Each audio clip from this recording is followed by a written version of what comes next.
at this moment living the blissful aspect of knowing that I could be free of my detachments. If I could detach anything that is creating pain and that this country has allowed me to become the best version of me, I think that is called the American dream for me. The American dream too is about realization. The most important thing in my life is to find my home. I'm so grateful to be living in America, and it's such an experience for me. To connect with my soul is the way that I'm living my American dream. Living the American dream in the wildest dream.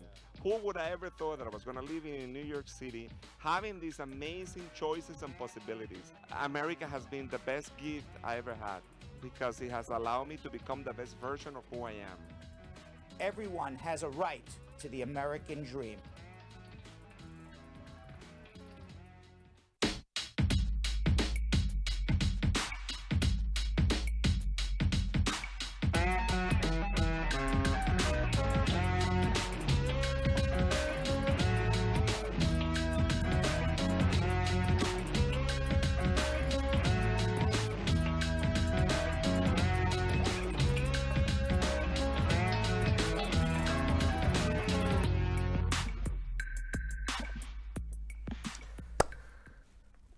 Welcome, everybody, and I gotta log on here, Jilly, because we have a problem, but we will fix it in a second. Let me say hello.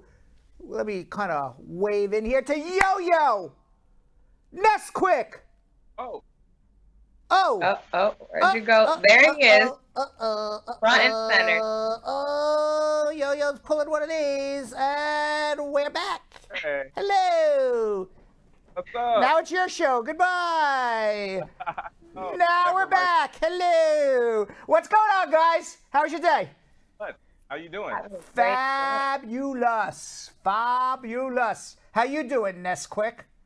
I'm doing awesome. You know- You're looking bright today, Brad. Well, I feel bright today. Thank you very much. You want to know why? Because Why? Julian, the TriCaster guy, turned on all the lights in the studio. Nah, that's not true. It's just because I am glowing, because that's how I am on a Thursday, because it is Wacky Thursday. So we all got it. We all got to get a little wacky. It's Wacky News Thursday. So I don't know what it's going to be. I was just about to look at it, and I didn't get a chance. So we'll all be surprised together. But let me first say hello to the squad. Hello, squad. Hello, squad up. Let me say hello to Jessica Leamy. How are you, Dion Reed, Star Girl, Mika? Was a problem with my volume? Not my volume, it can't be. Mitzi McFarland, squad up. Tamika Nelson. Oh, Tamika, you missed it last night. You were the star of the show. Where were you? Christy Consali, how are you? And I'm sure Tamika already found that one out. Jacqueline Brown, Cordella Douglas, squad up. Mama Yo-Yo. Mama Yo-Yo says, hi, Yo-Yo. And everybody, she forgot Uncle Brad already. Denisha Joseph. Listen, Uncle Brad, she's learning right now. Yeah. She doesn't even know everybody. She doesn't Look, know. I actually just texted her like right before we got on. I was like, hey, Ma, we're on. She was like, oh, I already know. I already shared it. I was like, what? Okay, so Mama Yo-Yo, you say squad up, Yo-Yo. Teacher. Squad up, Ness-quick. Squad up, Uncle Brad. Squad up, Brad Show Crew, Jilly Bean, Pizza, Julian the TriCaster guy, everybody on the crew. And then you could go and say hello to your friends in the comments and say squad up to whoever you are buddies with. How is that basically how it works? Yes, mommy, you have to say squad up. That's I got you. all right. Denisha Joseph, squad up. And let's go over to YouTube. Explore Everything says, hey, Brad and team, love you. All love your show. Thank you very much. Better Life Record saying squad up, Brad, with a question we'll get back to in a little bit. D. Gore, squad up. Tia Prasad, squad up. Vanessa Ness-quick, Contreras saying, hey, What did you write? Hey, squad. Hey, squad. Hey, squad. And Lisa Martinelli with a question. We'll get back to you in a little bit. While I ready to get stretch a little bit. Wow, I didn't say that properly. That was not even an English sentence. While I get ready to stretch, and maybe I'll take a peek at what the wacky news is. I'm not sure. Or you know what? I won't take a peek. I'll just be surprised like everybody else. Why don't you tell everybody what they need to do? Absolutely. All right, everybody on all social media platforms. First things first is you have to join the VIP Brad Squad, and that is on Facebook. If you guys don't know how to do it, it's very simple. All you have to do is go in the search button, put Brad Show Live, and it should say fan page, okay? And then make sure it says it has a join button. If it has a join button, you're at the right place.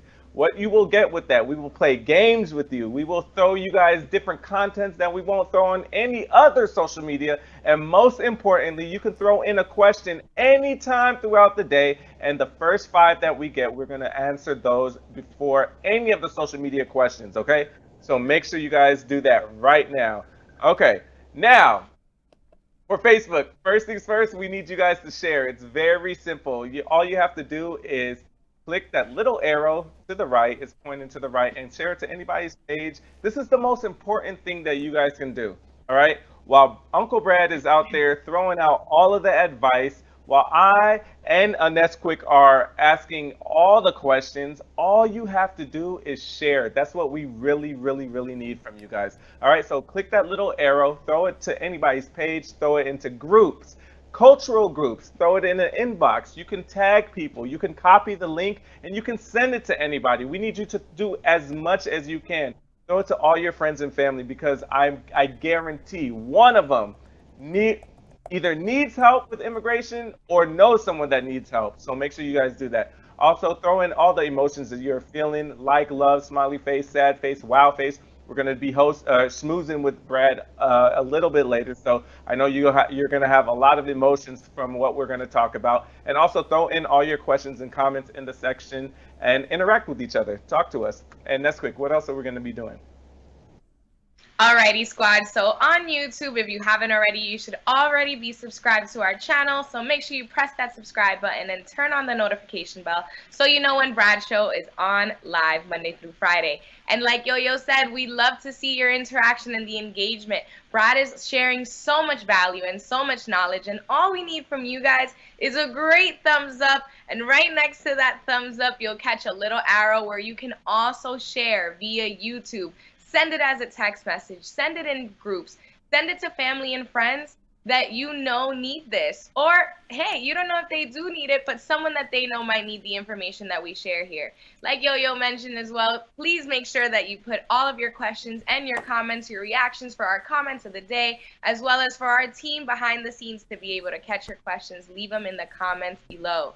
We are also on Instagram, guys, at Brad Show Live. So make sure that you give us a follow there and that you like all the best snippets of the show. And every now and again, we host a contest on Instagram. So shoot your way over into all our platforms. You should be following them all, engaging in there so that YouTube, Facebook, Instagram understands that we are a movement with all of this knowledge. And without further ado, let's get into schmoozing with Brad. All right, so we have the Democratic National... Wow, that was fast. We have the Democratic National Convention. But before we get to the DNC, Yo-Yo and Vanessa, I want to talk a little bit about cooperation or collusion or agreements. You know, on Tuesday, this did not get a lot of press. I don't know if anybody saw this. But on Tuesday, the United States Senate Intelligence Committee released the most comprehensive report to date on contacts between Russia and Donald Trump.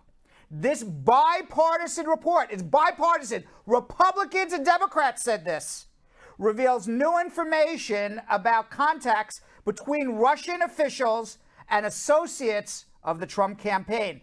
Some key findings. Campaign chairman Paul Manafort, who is now in jail, worked with a Russian intelligence officer by the name of Konstantin Kilmink. Konstantin Kilmink is supposedly or allegedly the guy who is in charge of the Russian counterintelligence operation to release the emails to WikiLeaks that were stolen from Hillary Clinton's computer. The committee says it obtained information suggesting that Kilmink may have been connected to the 2016 hacking operation. Also, it says that Donald Trump and senior campaign officials sought to obtain this information from WikiLeaks. Roger Stone, who also is part of Donald Trump's campaign in 2016, that guy, he was also found guilty of criminal offense of lying to federal prosecutors. He had contact with Russian officials and knew that WikiLeaks got Hillary Clinton's emails from Russian intelligence. And he was aware that Russian intelligence gave Hillary's emails to WikiLeaks and had a conversation about it with Donald Trump prior to WikiLeaks exposing Hillary Clinton's emails. Yet, Donald Trump says he didn't know anything about it. And in this Senate report, by the way, that was written by Republicans and Democrats, it was bipartisan, says we don't believe Donald Trump. He knew about it. Now, in addition to all of this, two Russians who met with Don Jr. and Jared Kushner and Manafort at I believe it was at a Trump Tower in New York City. Thank you, Jill. I forgot where the meeting was.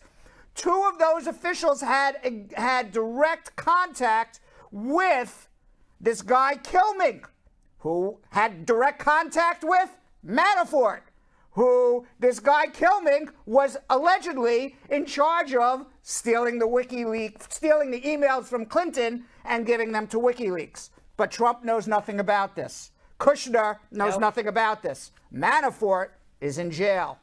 Rick Gates in jail, his assistant. Roger Stone, who was put in charge of contacting WikiLeaks, also found guilty. Trump does nothing wrong, however. Now, Trump says there was no collusion. No collusion. And the Mueller investigation refused to make a determination whether there was collusion. Barr, the Attorney General, who was appointed by Donald Trump, we like to call him Porky Pig. Is that what we call him? I forgot what we call him. Porky Pig? We can call him Porky Pig. Why not? If not, it's a new name. Because he looks like a big... It still works. It still works. It still works. So he says there was no collusion. Well, what is this, Yo-Yo? Let me ask you a question. Squad is in on it. Vanessa, what is this, okay? You don't want to say it's collusion? Then let's call it cooperation, okay? I really don't know what else to call it. Let's not call it collusion. They cooperated. Trump's campaign manager cooperated with the guy who was stealing Hillary Clinton's emails. Roger Stone knew that WikiLeaks was going to publish these emails and told Donald Trump. The people who Kushner and Manafort met with at Trump Tower spoke directly to the guy in Russia who stole Hillary Clinton's emails. How is this not collusion? Then let's say that the Trump administration and the Trump campaign, let's call it cooperation. I really don't think there's much of a semantic difference, okay? But there is no question they were cooperating. Trump was cooperating with an enemy of the United States to get himself elected. And everyone wonders, why is Trump so easy with Putin? Right? Why is Trump so easy with him? Trump never asked, hey, Putin, how come you're paying bounties to the Afghans to kill American soldiers? He literally gives money to Afghan soldiers if they kill an American soldier. Russia gives money. And Donald Trump has yet publicly to acknowledge that, or even acknowledge that he even brought it up in a conversation with Vladimir Putin. Why? Why? why Ness-quick and Yo-Yo are 3 of the 4 campaign managers for the 2016 Trump election. Why are they all? 2 have We already plead the fifth. 2 have already pled guilty. 1, Steve Bannon, was just indicted today for fraud. And Roger Stone, who was one of the assistants in there, also guilty. And Trump's entire campaign is, let's clean the swamp. Why? It's literally almost as if Isn't this swampy? Drain the Very. swamp. Isn't Absolutely. this swampy? it's like me and Yo-Yo being in on anything that you're doing, Brad, and then it's like, oh, Brad is like, I don't know what Yo-Yo and Ness-quick are up to. That's One second. I'm not doing anything wrong. But if. But if I was. That's what we're saying. Right. This But is just an if. Oh, that was an if. Yes. Yeah. You're not. If you were the Yeah. if you were the pumpkin and me and Yo-Yo were like, yeah, we don't know what that guy's up to. We are unaware. Yes. No idea. No idea. Not me. No. Meanwhile, Not me. I don't know if you saw this. Steve Bannon, you know who he is, right? He's like, he was like, you know who he is? He's like the evil guy. What was the evil guy in Star Wars? Not Darth Vader. He looks like, look at that face. Doesn't he look? No. Who is the supreme evil like leader? Who is the supreme evil leader? What was that guy's name? Yo-Yo would know. He's a Star Wars fanatic. You don't remember? You know who I'm talking about? The supreme evil, the guy who Darth Vader reported to. Who is that? I've never watched Star Wars. You never watched Star Wars? I don't know. He was like a shriveled up face. You're not talking. And he was like in like the hood, and he was that's what this guy looks like to me. Looks just like him, Brad. Yes. Any event. on. Yeah, Yo-Yo's gonna Google it. I don't watch Star Wars. I just remember it from like when I was a kid. But Steve Bannon, along with 3 others. Palpatine? I don't know. Maybe. I don't know. Palpatine. Palpatine. Okay. All right. So meanwhile, Steve Bannon. Here, I got the if you want to see. What? You have what? Keep that same energy for the end of the show. That guy. Let me see. Let's see. Let's put him up. It's in your blur. It's in the blur. Yeah, but that's what Steve Bannon looks like. That's what he looks like. See. Oh, you can't Because see your it. effect, the background effect. That's what he looks like a little bit. It does look like him, A though, little guys. bit, right? Yeah. Okay. Just anyone Google it. Trust me. Meanwhile, he, along with 3 others, allegedly defrauded donors who were donating money to supposedly build a private wall along private property in Mexico between the United States and Mexico. And supposedly this was a non-for-profit. They raised $25 million to build this private wall along private property between Mexico and the United States, as a political statement, obviously, to wall off the United States from people on the other side of the border, whether it's Mexicans, Guatemalans, Hondurans, obviously immigrants. And they were getting donations of $100, $500, $25. They raised $25 million. And you know what they did with it? They bought themselves boats and cars and trips, and maybe a couple dollars went to build a wall. But the only wall that was built was a wall of cash in Steve Bannon's bank account. His co-conspirators are $25 million. But we have no money for the postal service. This was done privately. Who were the people that was donating? So were the people that were and by the way, you know who arrested him? It was the Postal Service agents who actually arrested him. He's found guilty of mail fraud on a yacht, on a $20 million yacht in Connecticut, or maybe $10 million, or maybe a $10 million yacht, or a $5 million yacht, but a multi-million-dollar yacht, nevertheless. All right. Meanwhile, how it all worked was there was a GoFundMe page, and they were and they raised literally $25 million from this. Now, they follow Roger Stone, who we already talked about, Michael Flynn, who was Trump's national security advisor, Rick Gates, Paul Manafort, and Michael Cohen, all as advisors of Donald Trump, who have all either been indicted or found guilty of something.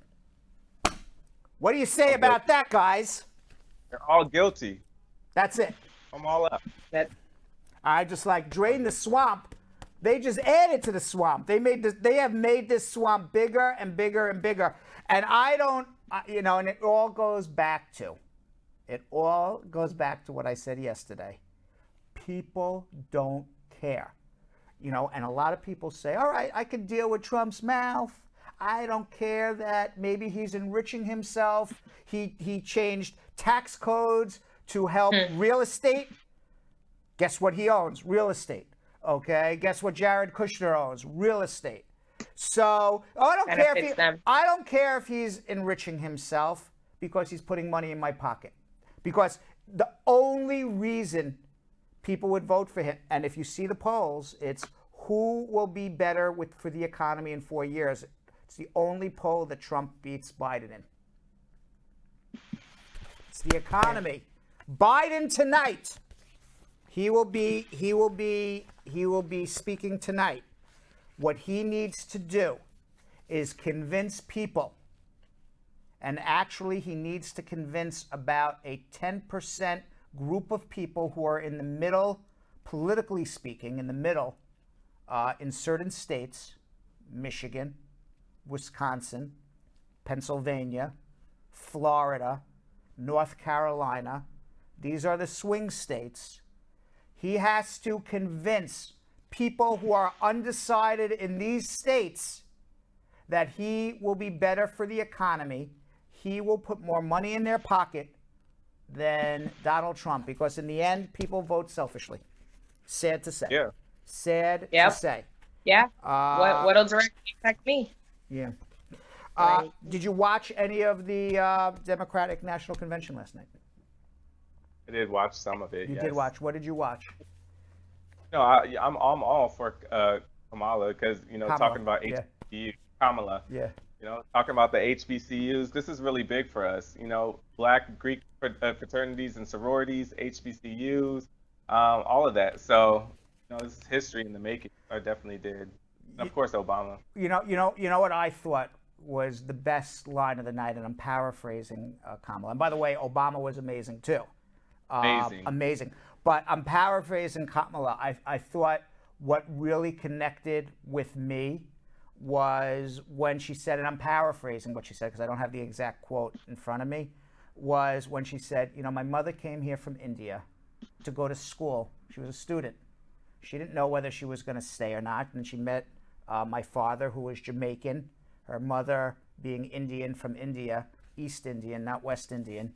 And she said, and when my mother gave birth to me 50 years ago, there is no way in the world that when she was holding me in her hand, that this baby with brown skin, black skin, this baby is going to grow up as a woman in America, a minority, born from a mother who was not born in America, born with brown, black skin, is going to grow up to be nominated to be vice president of the United States of America.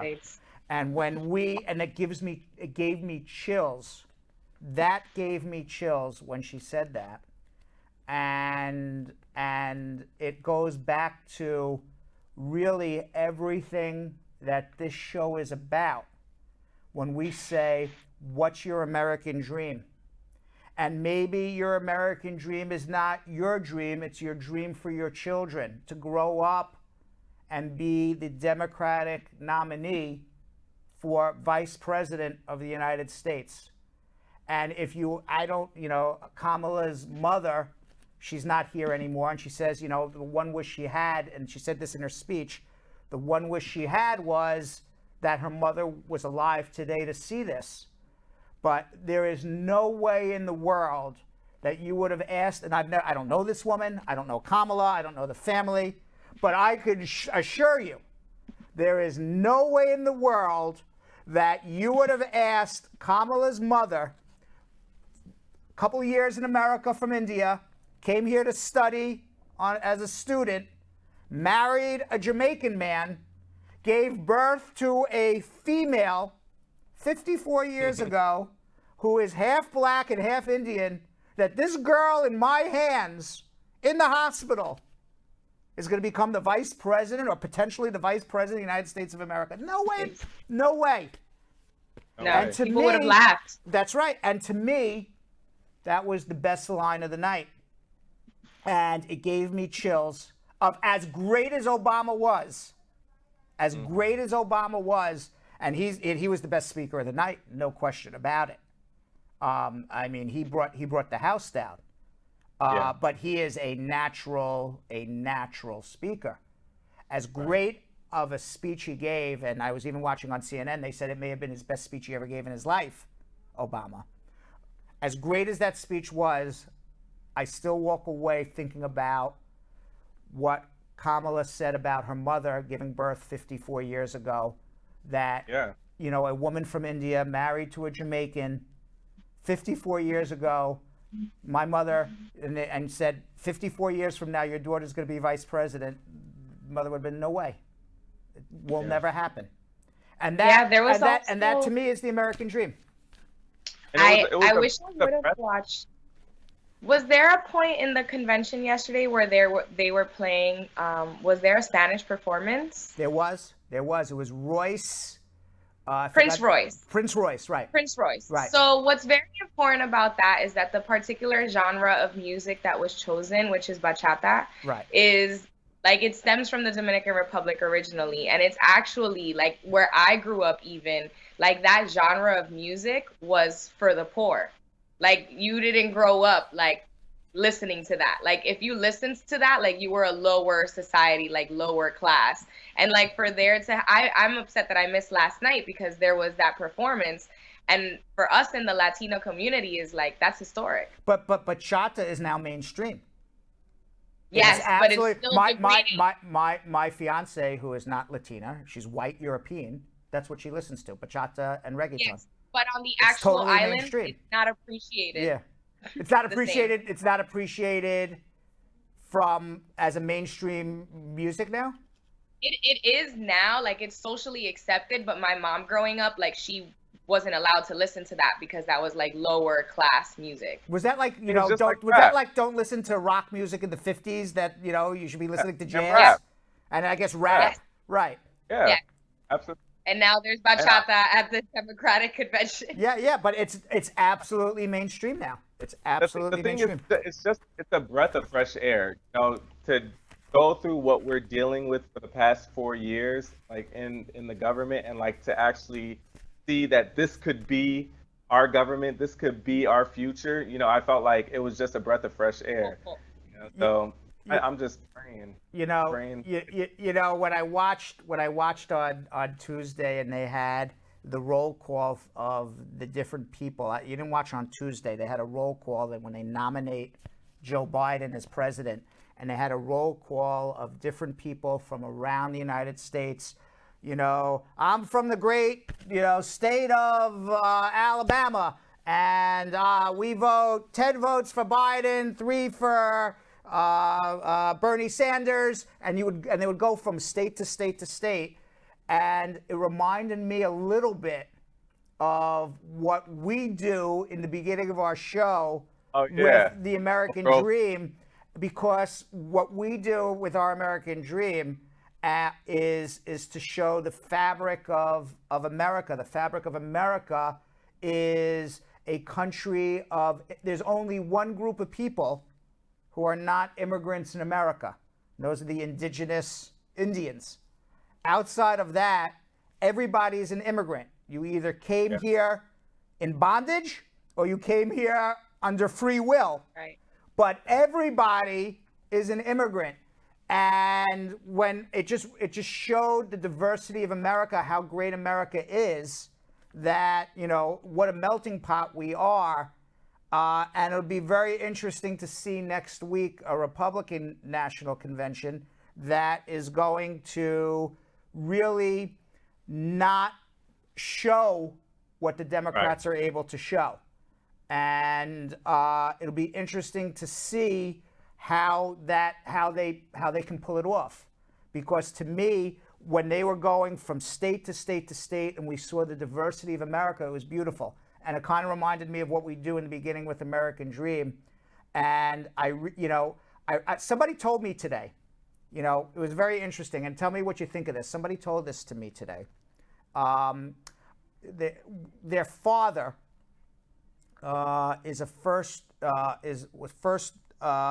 generation immigrant, meaning her grandfather immigrated from another country, and the father immigrated, and the father was he passed away, but the father was a Trump supporter, a Latino Trump supporter, through and through.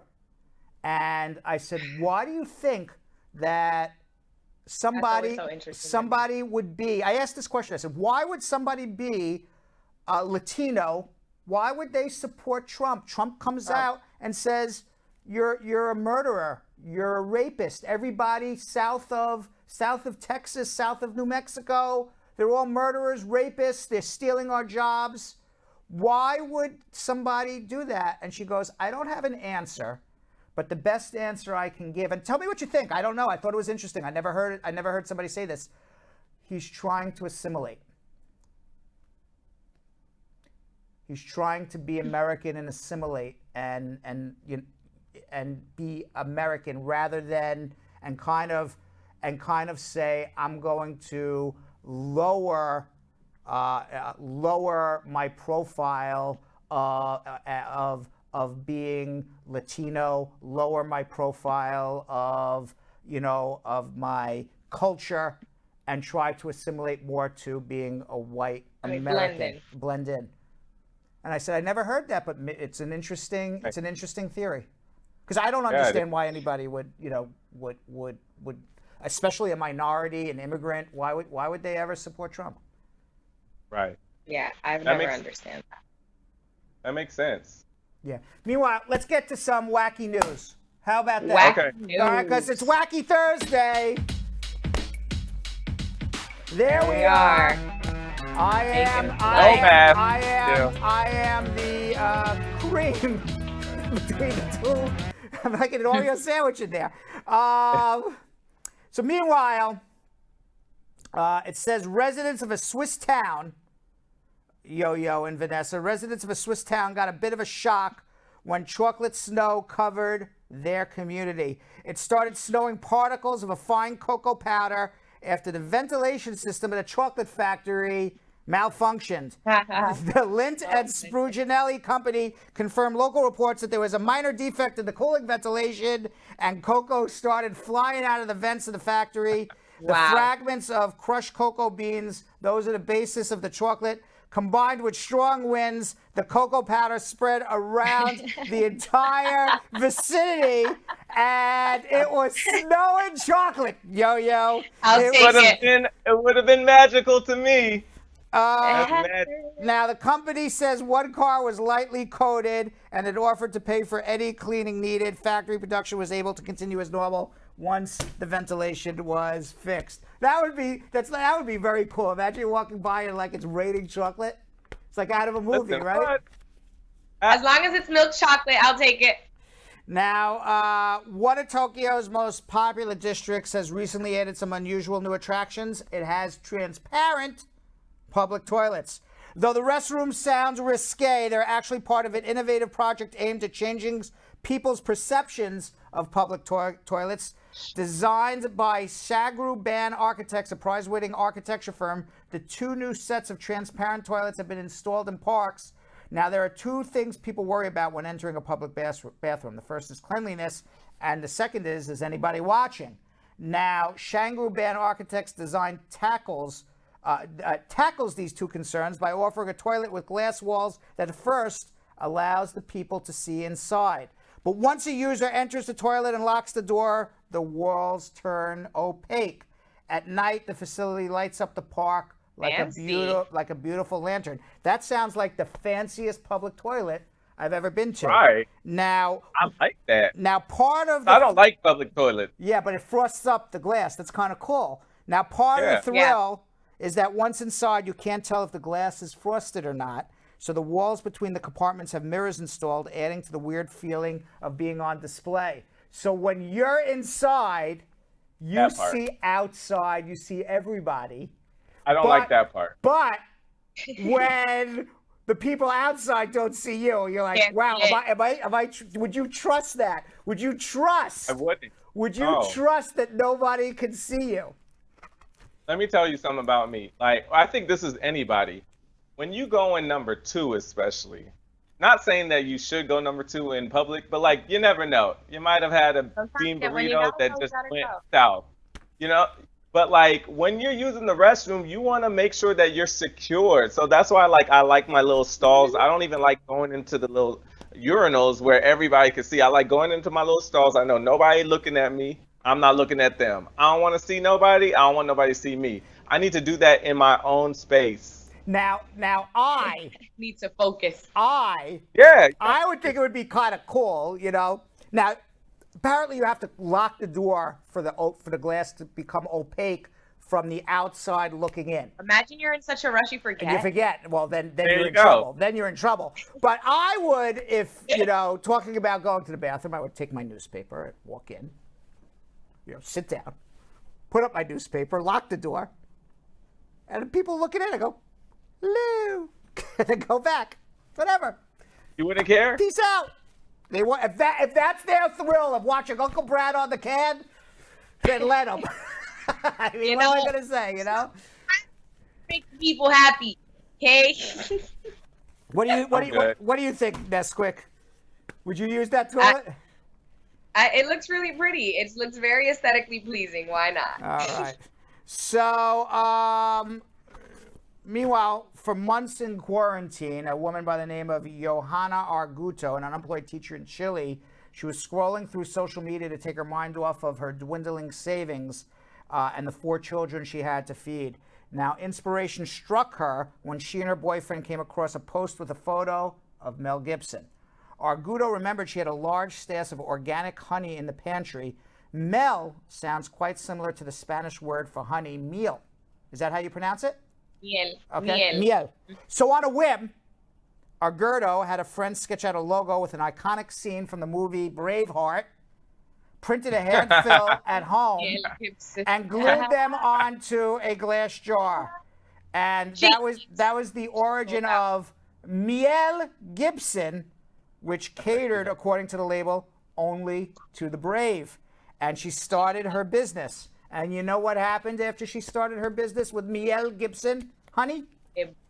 How much did she sell? I don't know, but he sued her and sent a cease and desist letter.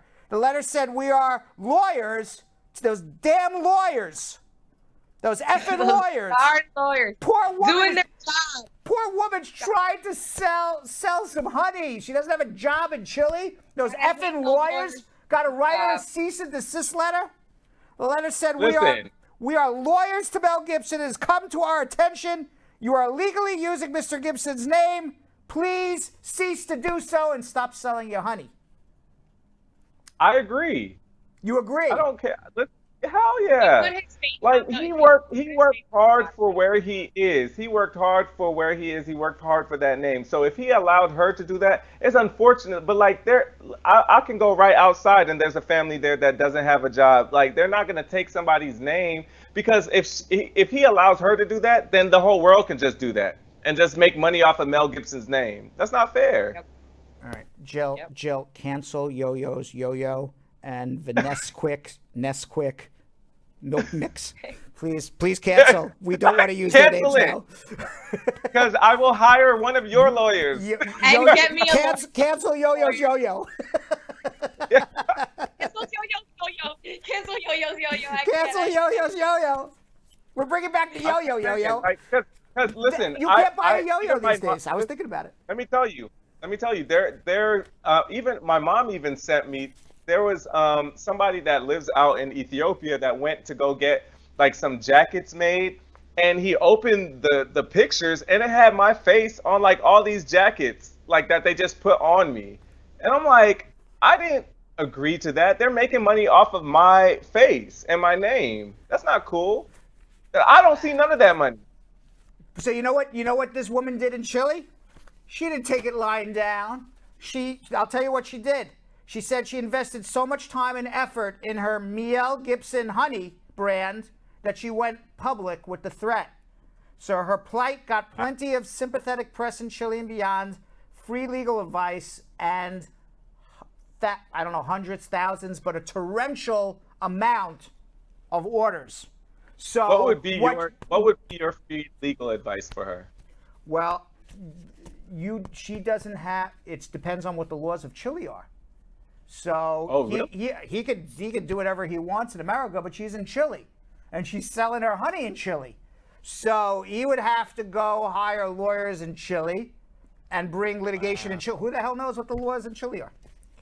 So away with it. Yeah, so she's going to get away with it. On Monday, this woman, Argudo, said messages from would-be customers were streaming in by text message and on her social media accounts faster than she could even read them. So she's now being represented by a lawyer in Chile. She can afford to hire a lawyer because after she went public, she's been selling out her honey. So now she's hired. So now she's hired a lawyer herself. And she said her lawyer has reached out to the actor's attorney, hoping to negotiate a compromise. She said Miel Gibson intends to keep its name, but plans to lose the actor's image from the label. So apparently in Chile, she can say Miel Gibson and take his photograph off the label. Like his photo. Yes. All of that. Like Paramount Pictures could have been out there trying to sue her too. Now, Fox Century could have. Jill, in Chile, we're going to go ahead with Yo-Yo's Yo-Yo. Just take his name off the Yo-Yo. Okay, team, go ahead, execute mission Yo-Yo's break. All right, guys, that's our wacky news for the day. Let's tell everybody what they need to do while I get ready to answer your immigration questions.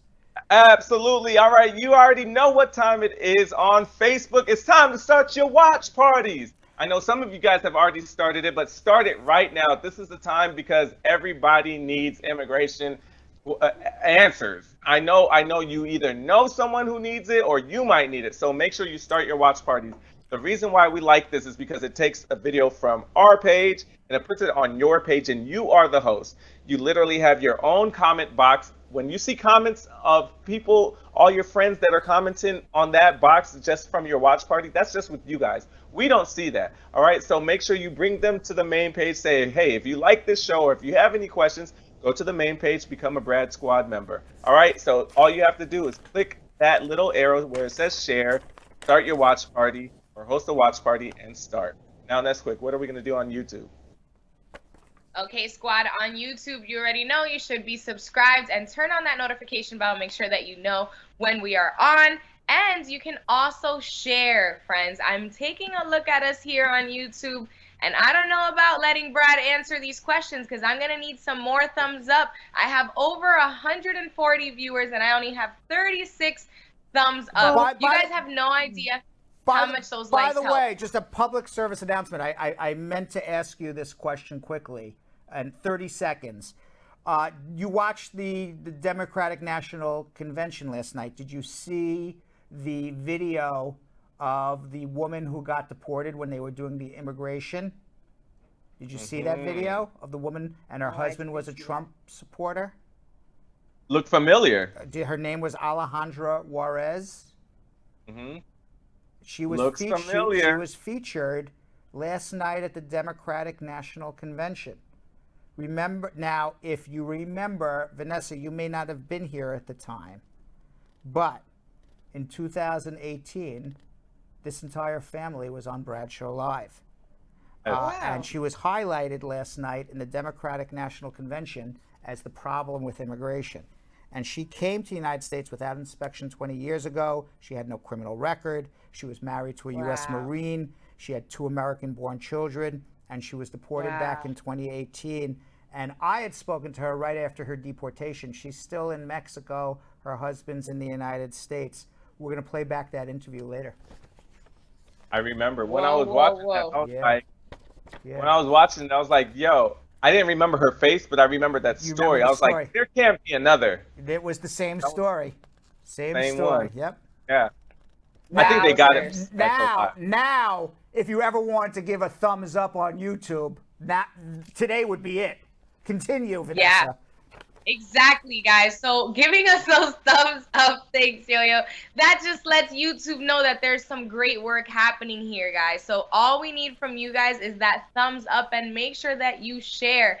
Take that arrow button and share this live stream right now, because Brad is about to answer immigration questions live, questions that you may have, questions that people that you know may have. And just by simply sharing this link while Brad answers these questions, you never know who you're helping out, friends. And remember, we're also on Instagram at Brad Show Live, where you'll always catch our best snippets of the show, including some of these questions. So make sure that you share that as well. And let's get into it, Brad, getting answers to your immigration questions. All right, let's go to Tom in Denver. Tom, how are you? Good, sir. And you? Good. What's going on? Hey, Brad. First things first. I want to thank you for the great show. You guys are funny as hell. Thank you. Appreciate it. All right. My question is, so I came as a J1 visa. Then I applied to F1. Then I applied to asylum. I got my asylum approved, and I got my green card. But Great. when I applied to F1, I made the huge mistake showing a fake and that came up in my a fake what? Fake bank statement. A fake bank statement. When you applied for your student visa, so you can show that you would be able to afford school. Okay. And how did they discover this? They discovered this. I think they discovered this way more back in like earlier, but it came up in my citizenship interview, but not in first interview. Didn't come up for asylum or adjustment. No, it didn't come up. Okay, and what happened when this came up? What happened? What did you say? What did they say? So in the first interview, they didn't ask anything about this, but they called me for second citizenship interview. So in the second citizenship interview, they brought up, and I answered. I tried to not lie. I tried to answer like neutrally, like meaning that I don't remember. Now, Tom, did you have a lawyer with you at that point? Unfortunately, that's another second mistake. That was a second mistake. Biggest mistake. Yeah. That is so correct. I didn't go to my interview with my lawyer. Right. I did everything by myself, which is again stupid mistake. And and on the third interview, I got a little bit smart and I hired an attorney, and he said, "You're not going to third interview." So we withdrew the citizenship case. And what is next now? What can I do? Okay. Well, the issue becomes, did you commit a misrepresentation? I assume, I could be wrong, but I assume since you got asylum, you were terrified to go back home, so you had to do anything that you needed to do to submit this fake bank statement. You are entitled to waivers. You did get a green card. They did know about it at the time you filed your adjustment. You said they knew about it way back in the beginning. I don't know what statements you said, and anything obviously you say here can be used against you. I think the answer in our situation, the way that you have to approach it is threefold. Okay, number one, we got to pull your records from immigration. See exactly when immigration knew about this misrepresentation, what they said about it back in the day, what they're saying about it now, what you said about it, and make sure what you're saying about it now as back then, if they ever asked you, is consistent, that you're not caught in a lie somewhere. And then at that point, show you're a person of good moral character and you are eligible for your green card despite whatever you may have submitted on your student visa application. If that's the case, you're eligible for citizenship. That needs a lawyer to review what's called a FOIA, Freedom of Information Act request. You know, and I've said this to a lot of people, so I know a lot of people out there listening have already heard this. When you go to a lawyer, say, what's the next step? You're saying to a lawyer, it's like going to a doctor saying, doctor, I need to operate. I'm sick. I don't feel well. I got this problem. Operate on me. And every doctor in the world, whether it's in the United States or whatever country you're from, most likely if they're a good doctors, most likely you're going to say, let me take an X-ray. Let me take a CAT scan so I know how to operate. It's the same thing with a lawyer. Right. Let me get your FOIA, which is my X-ray, and let me figure out how we go from here to there. We don't want you to lie. We want you to tell the truth. But we have to establish that you are eligible for your green card and you have 5 years good moral character. If you are eligible for your green card and you have 5 years good moral character, that makes you eligible for citizenship now. And let's get your FOIA and let's figure it out. I have my FOIA, but you know that they redact some spots. All right. In the so FOIA, then, right? if you want, you can have a consultation. You can send us your FOIA. We'll figure it out. All right. Hold on one second. All right. Thanks. All right. So let's go to FEROZA in Chicago. FEROZA. Oh. Hello. Hi. How are you? Hi. I'm fine. How are you? Good. What's going on? Okay. I came here on a visit visa. I married a citizen and I got my green card. Mm-hmm. Then I applied for my 2 kids who were minors, and they came here on a green card. And then due to some family problems, I couldn't keep them here. So I sent them to India on a 2-year on a travel document where they can come back in 2 years. A re-entry permit. Yeah, re-entry. Mm-hmm. Re-entry. And in those 2 years, I became a citizen. Great. So I called the U.S. consulate in my city, and I asked them if my kids are automatically citizens. No, they're not. They said yes. They're not. They said yes. But I'm telling you they're not. But continue. Okay. So I went down there. I applied for their passport, U.S. passport. Did you get it? And no. No. So when I applied, they took the fees and everything. I filled out the form. And after 1 month, I got a letter saying that the kids have to be in the U.S. Exactly. to get their passport. Exactly. That's why they're not citizens yet. So, so I agree with the U.S. Embassy. In order for your children to become automatic U.S. citizens, they have to be physically residing with you as lawful residents. At the moment, they have a green card. They're not physically living with you, and they're not lawfully living in the United States as a resident because they've been out of the country on this re-entry permit. When the children re-enter the United States and go to school in America and live with you in a home for an indefinite period of time, weeks, months, whatever, at that point, when they live legally in your physical custody, domiciled in America in your home. Domiciled means this is their permanent address, this is where they live, this is their legal address where they are. At that point, they become U.S. citizens provided they're still under 18. Okay. So as soon as, basically, the answer is as soon as they come back and live with you, they're citizens provided they're under 18. And then at that point, you get them their U.S. passport, you get them their certificate of citizenship, and then if you say, okay, you want to go back to India, go back to India. You're a U.S. citizen. It can never be taken away. Yeah, I know. So now they have aged out. They are majors now. So what's the procedure for them? What do you mean by they're aged out? They are 25 and 22 now. Oh, gosh. How long have they been out of the U.S.? 8 years. 8 years? Yes. It's likely they gave up their lawful residence. They've been out for 8 years. Have you had a re-entry permit for them for 8 years or just 2 years? No, just for 2 years. Okay, it appears, based on what you're telling me, that they abandoned their green card and you would have to refile for them, and it's going to be years and years and years because, there's a waiting list from India.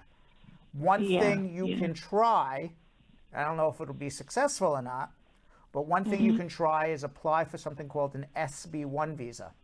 An SB1 visa is a visa to re-enter the United States even though you've abandoned your residence because you got to prove to the embassy, I really didn't abandon my residence.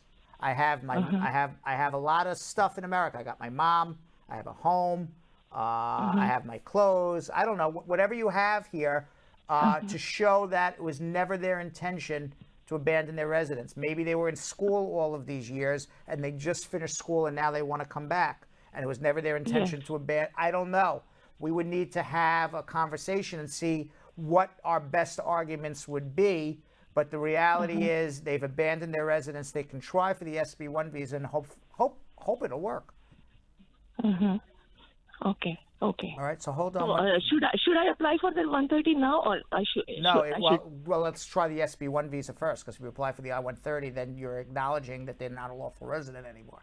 So an SB1 visa, could take a couple weeks. So let's see if that works first. Although it's a long shot. But better than try to get them back quick. If not, then you're gonna have to file an I-130 for them. Okay. All right. So hold on. And there's no shortcut for I-130. No shortcuts for I-130. Hold on 1 second. Let's go to Samantha in Williamsburg, Virginia. Samantha. Good afternoon. Hi. How are you? Good. You? Good. What's going on? Good. Thanks for taking my call. So I had a pending adjustment of status and EAD. So the EAD card was approved. So in 2019, I did a VAR one. So I got a notification that new card was being produced, but that was the I-360 receipt. However, I just got an EAD last month, but when I checked the mail today, there was also another EAD card. Does that mean they did not approve the VAR one? Okay, so you have two different EAD cards, basically, right? Yes, but the one they sent was pertaining to the I-360. Okay, so if you have an EAD, it says C31, that means your I-360 was approved. And then apparently you also filed for an EAD renewal based on a pending adjustment. So you basically got a work permit based on two separate applications. But it sounds like your adjustment is pending and your I-360 is approved. All right, thank you very much. You're welcome. I'll keep in touch. I also have a friend that I'm sent to you. Okay, He's appreciate in, he just got some deportation letter, and I recommended you because I like your service. So Thank you. Appreciate I'll it. keep in touch. Okay. Let's go to Christine in Yonkers. Christine. Hello, good evening. Good evening. How are you? I'm not bad. I'm calling to find out about. I'm here from February, and I've not received my green card as yet. But however, last week I see they send out a notification that the card is being produced. So I don't know how long I'm going to wait to get it. Well, if you got a notice that's being produced, you should get it in another 4 or 6 weeks. And All right. the next thing, I have a husband and 2 children, which is both of us children. Can I file one I-130 for them? As a resident, you can file an I-130 for your husband, and your children would be included. You don't need separate I-130s. Yeah, and by the way, how did you get your green card? Who sponsored you? my daughter. Your daughter. Okay, fine. All right. And how long have you been married to your husband? 18 years. And how old's your daughter? One is 13 and one is 17, going to be 18. All right, so the 30-year-old sponsored you.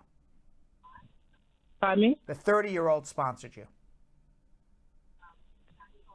No, my daughter. No. You said she's 30. You said she's 30 years old. No, the 13 years old. I asked you how old. 17. Okay. How old is the daughter who sponsored you? Oh, she's 32. She's 32. And you've been married for 18 years already. Yeah. All right. So when you got married, she was probably 13, 14 years old. Yeah. So as a stepdaughter, she's a stepdaughter to your husband. She can file for him too. And he would be able to come up immediately like you. You would not be able to include the children. You can file separate I-130s for the children if you want your husband to come up quicker. So what about if I file the I-130 for my husband with them included? I answered that question. The answer is yes. I was just giving you another option. Okay. All right. Okay. And the next thing, if USCIS is accepting I-130 form. Yes. Oh, and the fees? At this moment, it's $535. Okay, thank you. You're welcome. All right, let's go to Olu in Atlanta. Olu. Hi, sir. How are you? How you doing? You're doing a great job. Thank you. What's going on? Hey, I got a question. I filed my I-751 last year, June, and I haven't even gotten an interview notification or anything till date. Well, I only received. You're only going to get a receipt. They're backed up at least 18 to 24 months right now on I-751s. Okay. Second question. Since I got the extension letter and everything, this month I've clocked 3 years of marriage. Right. So you want to do your citizenship? Yeah, I'm thinking since everything's been pending, can I still go ahead and just do it? You could if you want. It sometimes delays your case, but yeah, you could have a pending citizenship and a pending I-751. Absolutely. Okay. One. How about the requirements for the citizenship? It's the same. Besides good moral character, you speak English and no criminal records. The most important one is the same for the I-751. You're in a bona fide marriage. What about the tax and stuff? You have a joint tax return with your spouse? I have a 2018. We haven't done the 2019. Okay, so as long as you have joint, if they're due 2019, unless it's on extension, you're fine. You got to prove you and your spouse live together. Okay, All cool. One last question. My son is still in Nigeria, and I'm thinking we can go ahead and file for him. He's about 8 years old. You can. Your best way is your wife. Faster. The best way is my wife, yes, right? Right, because if you file for her, if you file for him, he can't come. Actually, he can't come anyway because it's a Nigerian ban. But better to have your wife file anyway than you. Okay, but at the moment, my wife is not working because of the pandemic. Don't worry about it. Just file anyway. Yeah. Worry about it and hope Biden wins. Okay. The sponsorship thing doesn't matter, right? What sponsorship thing doesn't matter? Because my wife is not working at the moment. Not to file an I-130, it doesn't matter. Okay, all right. Cool. All right. Thank you, Mr. Brad. You're welcome. All right, let's go to Mohammed in Indianapolis. Mohammed. Okay. Mohammed. Thank you, Mr. Brad. Mohammed. Mohammed. Yes, sir. What's up? Hi, Mr. Brad. Good. What's going on? Hi, Mr. Brad. I said hi. How are you? Hello. Hello. Yes, Mr. Brad. Yes. Hi. Thank you for the great job, you and your team. Yes. Thank you. Yeah, I can hear you. I can hear you, sir. Okay. My question is, I have a friend who had a court date on 2019, and then suddenly the court changed his date to 2017, and he put in removal procedures, absentia procedures. So, do you know if he can appeal this decision? He had a 2019 removal date. I didn't even understand the question. He had a 2019 removal date. It got turned to 2017. He wants to appeal. Appeal what? That they moved his date earlier? I would need to know a lot more. Let's go to Pep in Alexandria, Virginia. Pep. Yeah, hi, Mr. How you Brad. doing? Good evening. Good evening. I'm good. What's Thanks going for on? everything. Thank you. Yeah. Thank you because I called you last month and I told you that my case has been pending for a long time, and you gave me a date that they're going to send me a notice. So finally they sent me a notice. Wonderful. So they sent me a notice intent to deny, Mr. Brad, after 4 years of marriage. Oh my gosh. So they were saying that my divorce from my ex-husband from Nigeria, that the decree needs and the decree absolute is this, is that, the database from Nigeria. It seems, I'll tell you, it's like, I have a lot of clients from Nigeria, and it seems that every person who has a divorce from Nigeria, immigration is sending a letter saying your divorce is no good. Every last person. It's supposed to come, Your divorce is supposed to come from the high court. It's from the high court. So then I'm from not. Lagos. All right. So then, what we need to do is, tell them, it's legitimate. Obviously, we got to prove it. I got to take a look at it and see. But it seems I've been hearing that a lot recently. It's almost like as soon as they see a Nigerian divorce, they say fraud. It's no good. You see? So my question here is, because the database from Nigeria, from Lagos High Court, Nigeria, started 2014. But my own divorce was 2013. That was the day I filed the divorce. I don't know until I see the document. But hold on, and I'm happy to look at it. So hold on one second, okay? Okay. All right. Let's go to Kim in Patterson. Kim. Hi, Brad. Hi, how are you? I'm good. How are you? Good. What's going on? I'm here. Just one question. My husband is filing for my son in Jamaica, and it's been like 12 months, soon 13 months, and I do not receive an approval letter. Is it normal? 12, 13 months. Is your husband a resident or a citizen? He's a citizen. 12, 13 months is a long time. You should be getting something. You have a receipt notice? Yes, I do. There is a delay because of coronavirus, but 12, 13 months, you should be getting something by now. Oh, because it was at like Portsmouth. They moved it from there to Vermont, so Right. maybe. Well, all right. So, right now, even if it got approved, he wouldn't be able to come because there's a prohibition on. Well, actually, your son's under 21, so he would not be prohibited from coming. I assume he's under 21, right? Yes. All right. So this is my suggestion. You have two choices. You can either A, do nothing and wait, or B, you can give us a call and we can threaten a mandamus. We can file a mandamus. You basically have to sue the government to get them to do their job these days. Okay. All right. So hold on if you want help. So hold on. Let's go to Jalal in New York. Jalal. Hi, Brad. How you doing? So I'm doing okay. You? You're gonna what to me?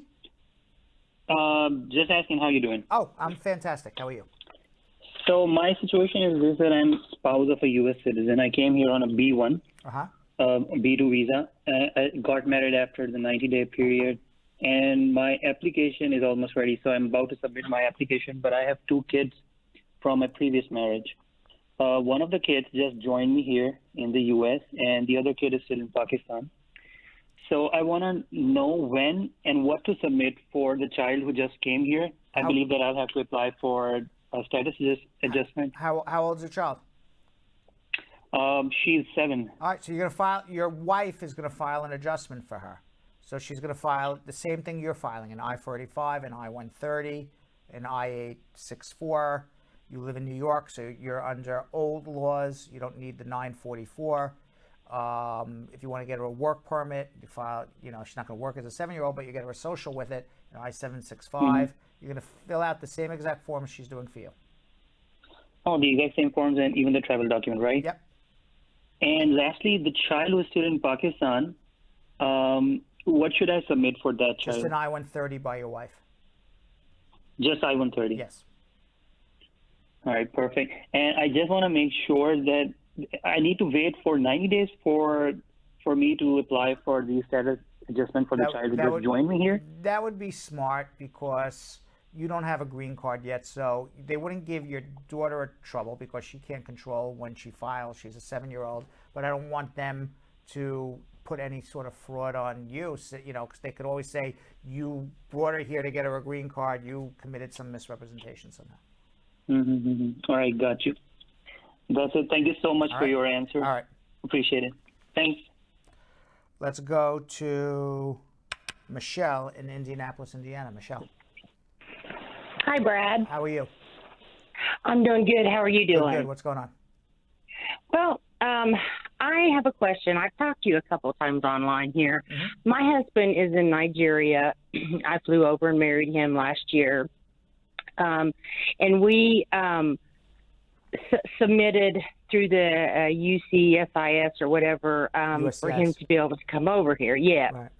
Right. Well, they had closed we had submitted our information, and I was waiting for my sponsor to find her birth certificate.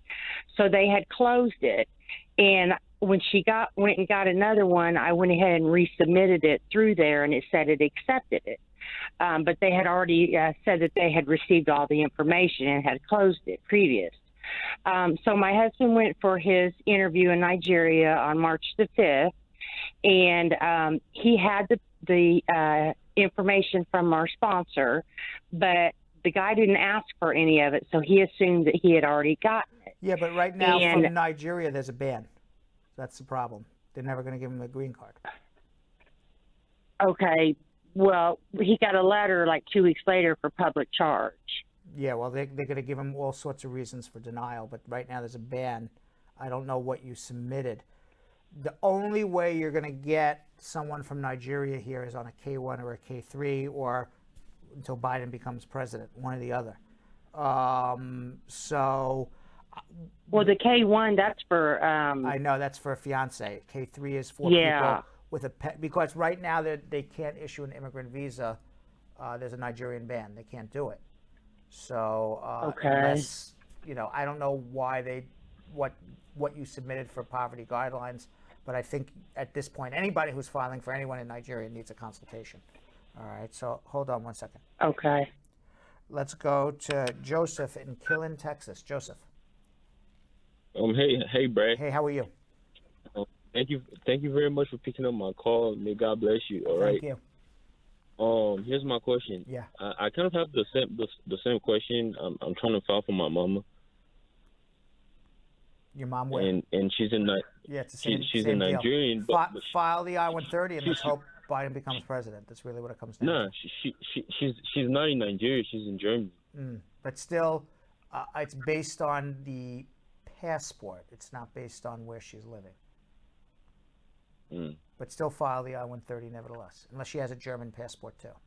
And there's another one. I'm a Serge. You're a Sige. Yes.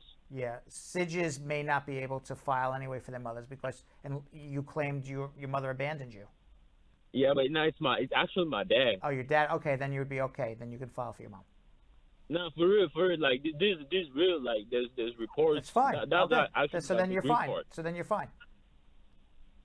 You couldn't file for the one who abandoned you, but file the I-130 and worry about it a year from now. So can I file? You can file. You can. The answer is this. You can file for her. They'll accept the case. They'll approve the case. They'll process you to get her an immigrant visa in Germany, but then Germany's going to deny her unless she comes in with a German passport, or Biden becomes president in the next 90 days or 60 days or whatever the election is, and there's no more ban. Right. All right. All right. I'm gonna keep my hand crossed, Brad. I'm gonna talk to you next time. Me too. Yes, sir. Thank you. Thank you. Have a good one. You too. All right. Miriam in New York. Miriam. Hi, Brad. Hi. How are you? I'm good, and you? Good. What's going on? Okay, I have a situation I want to explain to you. I came here in 2009. Mm-hmm. My husband brought me here, and later on we got divorced after 1 year and a half. And I filed for I-751 for the first time, and they denied me. They sent me to the judge, and the judge said to reapply, and I did since 2015. And now they told me, they deny me. They say if I have more proof, but I already give them everything already. The judge denied you for what? The judge didn't deny me. I went for the interview. To remove the conditions of your permanent residence? Yes. Okay. And when did you get denied? Like 4 months ago. All right. So, I mean, what happens is you get put in removal and deportation, but you get a second bite of the apple. You get to see a judge, renew your application before a judge, and you get to tell the judge your whole story about your marriage, and the judge will determine if you're credible, you're believable, and if you are, you'll get to stay here.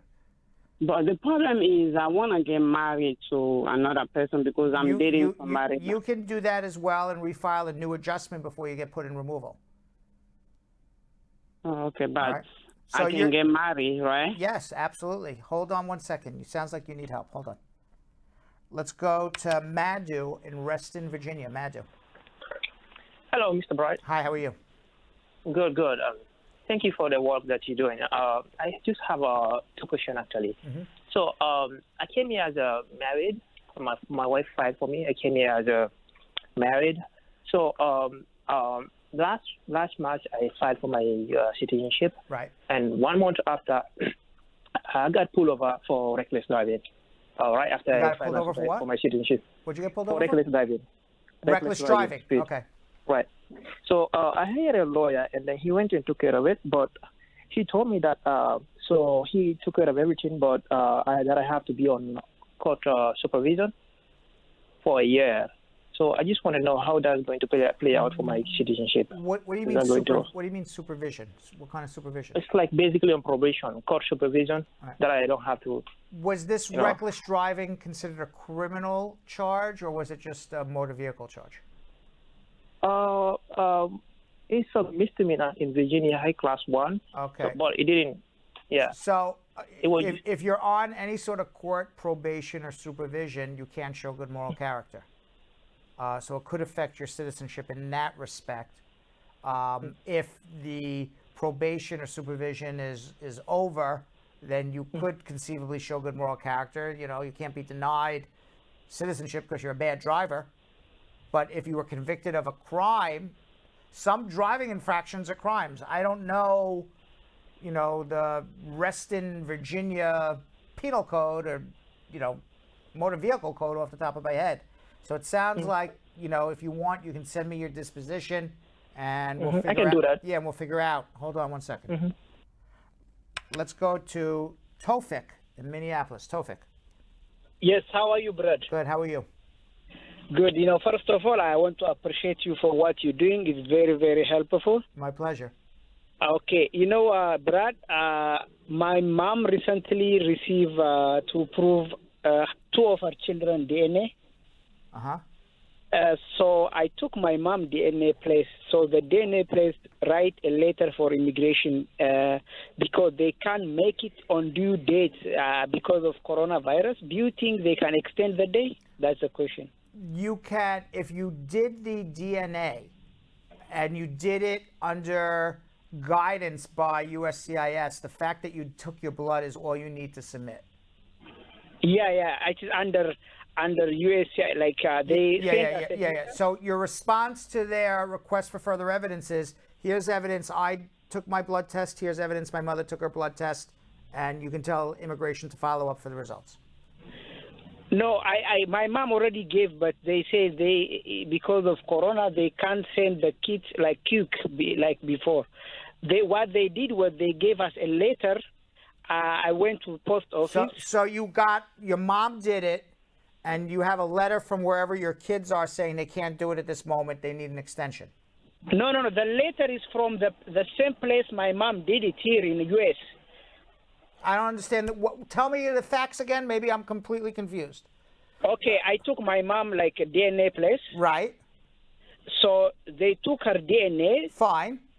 Then they gave us a letter to send. You sent to USCIS. Okay. Yeah. So when I checked the website of USA, they said we received. They think we send them evidence. We are working on the case. Does that mean they're gonna extend the day because they need more time? I think DNA place. If you did, all you have to do is take your blood test before that due date and submit evidence that you took the blood test before the due date. After that, you did your job. It's now USCIS's job to follow up for the results, even if it happens after the due date. Does that answer your question? No, Brad. No. My mom already gave, right? My mom already gave DNA here in the U.S. So two of her children, they're supposed to give DNA in Africa, but you know they can't do it at the moment. Yes, because of Corona. But what you do is you have a letter from the DNA place in Africa. No. The letter is from here, the same place my mom gave. How do we know that they can't take their DNA in Africa? No, these are the people who send the kid to Africa, you know? Hold on. You're not making sense to me. Hold on. Let's go to Gary in Kingston. Gary. Yes, good day, Mr. Brad. Good day. How are you? Yeah, I'm okay. What's going on? My wife filed for me, and I get denied at the U.S. Embassy in Kingston, Jamaica yesterday. Why? Because of moral turpitude. What'd you do? The case was assault with occasion in actual bodily harm. You got into a fight with somebody? Yes? I'm asking you. I don't know. I wasn't there. You got into a fight with somebody? Is that what happened? Yes, we have a little small fight, and they bring me to court. But the judge, the result at the court was that I didn't spend time in prison. Now the judge say 18 months at hard labor. Okay, and with supervision for 2 years, but I didn't go to prison. When was this supervision at the end? When was this offense? In 2002. Okay, so it was more than 15 years ago. You're entitled to a waiver. It sounds like you have one crime of moral turpitude, which was an assault. You didn't go to jail, but the sentence could have been more than 12 months. So that's a crime of moral turpitude. It happened more than 15 years ago. You're entitled to a waiver, and we can help you, and we'll overcome that for you.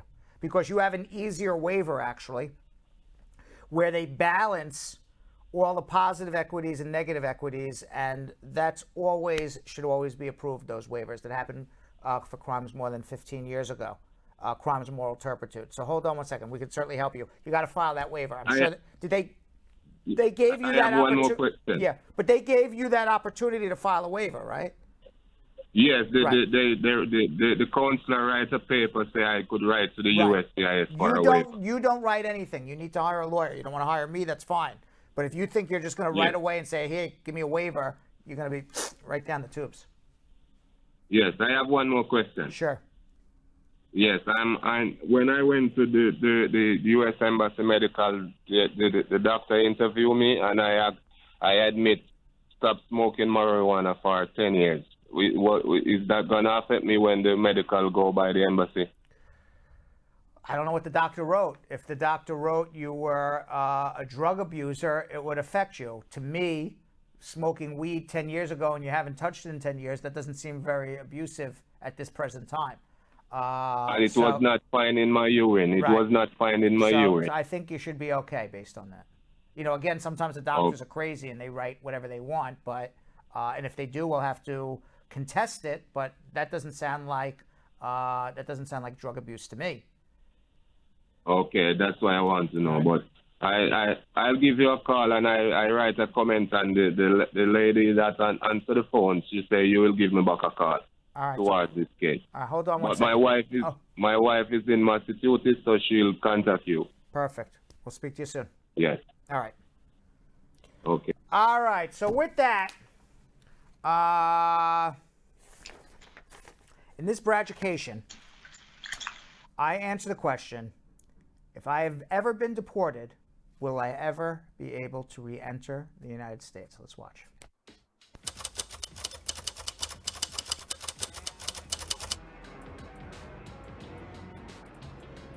If you were deported one time from the United States, there is a waiver for that.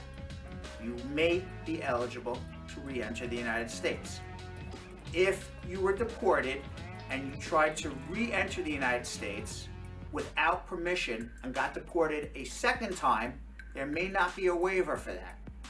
Now, there's also the underlying reason why you were deported. Were you deported because you just overstayed on your visa or were living here illegally?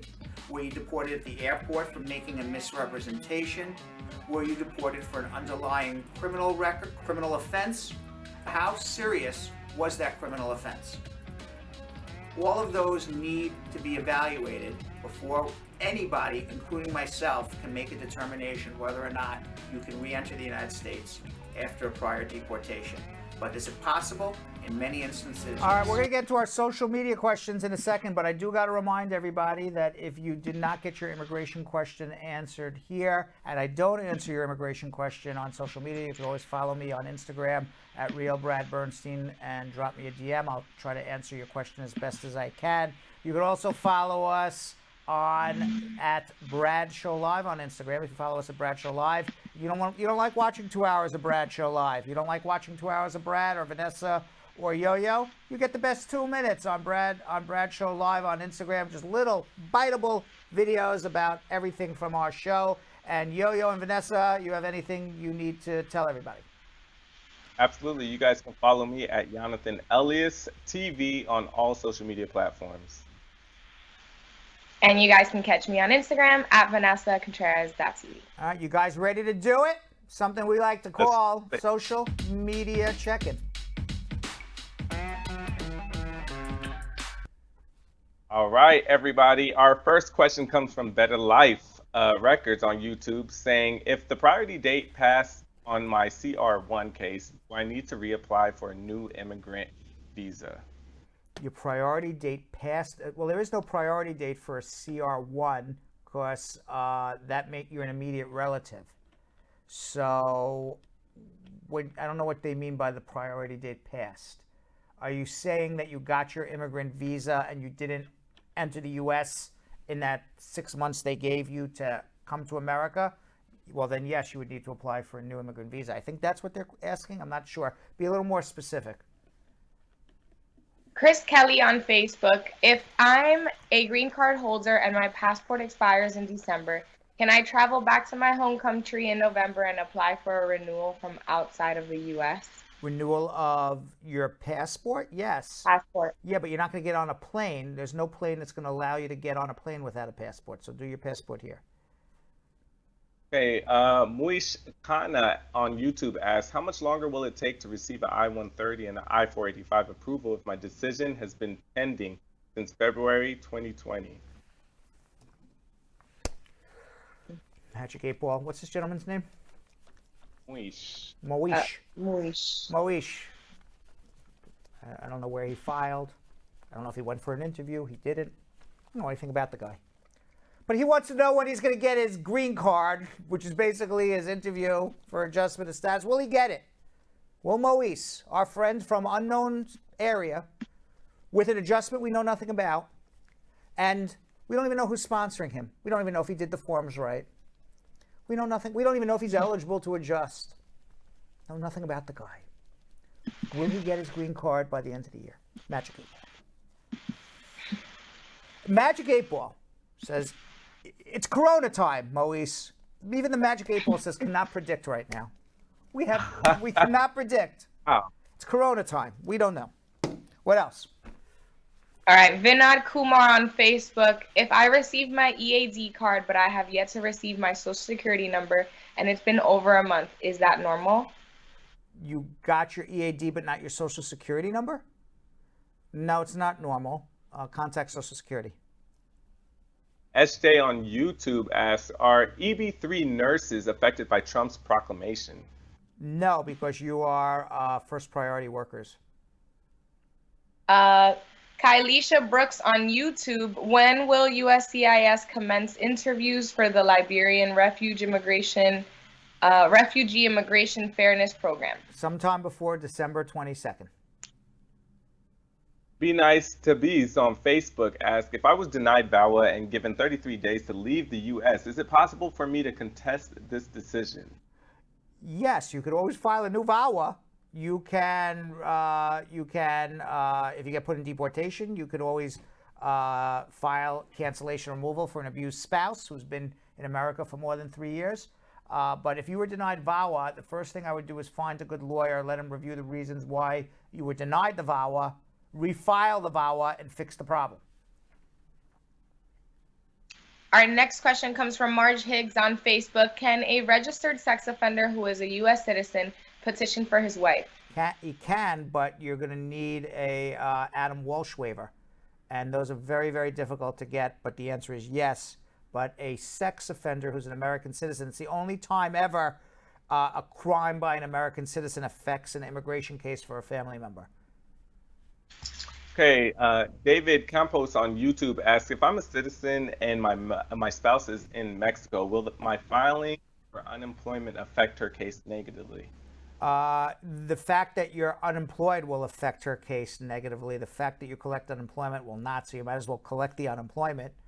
Worst comes to worst, you'll need to get a second affidavit of support from somebody else, maybe a job offer for her. We'll figure it out when the time comes for her interview. Belly Buge Barditz on YouTube. Can I obtain an H-1B extension through proof of ownership of my condo property? No. Carrie Ann Bailey on YouTube asks, I'm planning to move from Ohio to New York. If I currently have a pending VAWA case, will moving states affect the processing time of my case? Potentially, by moving, you may put yourself to the end of the line, but certainly if you want to move to New York, go do it. Angelina Brown on YouTube asks, if I'm a 32-year-old and my fiance is 50, will our age difference be a problem with immigration when I go to adjust my status? Do you love him? Do you live with him? Does he love you? Does he live with you? Do you have a financial relationship? Then the answer is no. Jocelyn Sanchez on Facebook asks, does the new public charge rule apply to me if I filed my petition in 2011? Yes, unless you live in New York, Connecticut, or Vermont at the moment. Alrighty, Douglas Uwafio asks, if an applicant applied for her husband and 2 children successfully, completed their immigration visa interviews and applied for passports, but the applicant has since passed away, how can my friend and his children proceed with their immigration cases? Can the husband go and collect their passports with the embassy when the embassy reopens? So the petitioner passed away? It sounds like it, yes. If an applicant applied, yeah, there it goes. If the applicant applied for her husband. So if the woman died, unfortunately, hopefully there is a close family member who can take over the case. But until you enter the United States of America, your petitioner needs to be alive. Okay, Gary Grant on YouTube asks, if I was given a 2-year suspension supervision order, is there a waiver I can submit to USCIS? What was he given for 2 years? 2-year suspension supervision order. Well, he was found guilty of something. I don't know what he was found guilty of. I would need to know more information. Duchess May on YouTube. It's been over 20 months since my cousin's adjustment of status interview and her case is still pending review. What can we do to move things along? Mandamus. You sue the government if it's 18 months. Okay, Jason Paul on YouTube asks, how do I know if I require an affidavit of support? You ask a lawyer or you look up the law who's sponsoring you. Depends on who's sponsoring you. Emar Robinson on YouTube. My I-130 was approved and my wife just filed for her citizenship. Her interview date is August 2021. Should I file my I-485 now or wait until after her interview? Well, unless you're in legal status, you have to wait until she becomes a citizen. Okay, Bo Gose on YouTube asks, if I came to the U.S. on an F1 visa in 2000, my daughter filed for me with I-130, what questions will I be asked at the interview? Admissibility questions, affidavit of support questions. If your daughter was not, if you were not married to your daughter's mother, you got to prove that you have a bona fide relationship with your daughter. So relationship questions as well. Okay, Amir Robinson on YouTube. My I-130 was approved and my wife just filed for her citizenship. Her interview date is August 2021. Should I file for? We answered that should question. I file? We answered that question. Yeah. Is that the one you just read? I did it about 3 questions ago. But one more, Yo-Yo, and one more, Vanessa. Okay. Go ahead, take it over, Yo-Yo. Yeah. Yeah, Tiamo J. McKenzie on Johnson on Facebook asks, can I renew my green card from outside of the U.S.? No. The last one? And the last one is Jay. Ness-quick. So Jay Cobson on YouTube. My friend has 2 kids. His girlfriend, who is very abusive, but he is the citizen filing for her. What can he do if he wants to get a divorce? Well, it's not. What can he do if he wants to get a divorce? Get a divorce. He can do whatever he wants. Right? Right. What can he do if he wants to get a divorce? That's a wrap. All right. So last night, as I said, Yo-Yo and Vanessa, last night the Democratic National Convention, the story of Alejandra Juarez's deportation was told through her 11-year-old daughter Estella in a video letter to Donald Trump. Now, we had Alejandra on our show. She came to the United States in 1998. I had spoken with her in 2018, right after she had been deported. And she has no criminal record. She was married to a U.S. Marine, and she has 2 American-born children, and nevertheless was sent back to Mexico. Let's watch my interview with Alejandra, the woman who was featured in the Democratic National Convention as the poster of what's wrong with immigration in America. Alejandra Juarez was deported to Mexico on August 3rd, 2018, after living in America for more than 20 years. She's married to a U.S. Marine, has 2 American-born children, and no criminal record. Alejandra joins me today to talk about her situation, how she was deported, and trying to come back to America, but also trying to survive in a country that is basically foreign to her now. She hasn't been there in more than 20 years. And also to discuss being separated from her family. It's a very, very sad situation. Welcome, Alejandra. Thank you for coming on. Thank you, Mr. Brad. How are you? Good, good. So you were deported in early August. You boarded a plane alone. You left 2 U.S. citizen daughters and a United States citizen husband who was in the Marines behind. Can you possibly describe how you felt?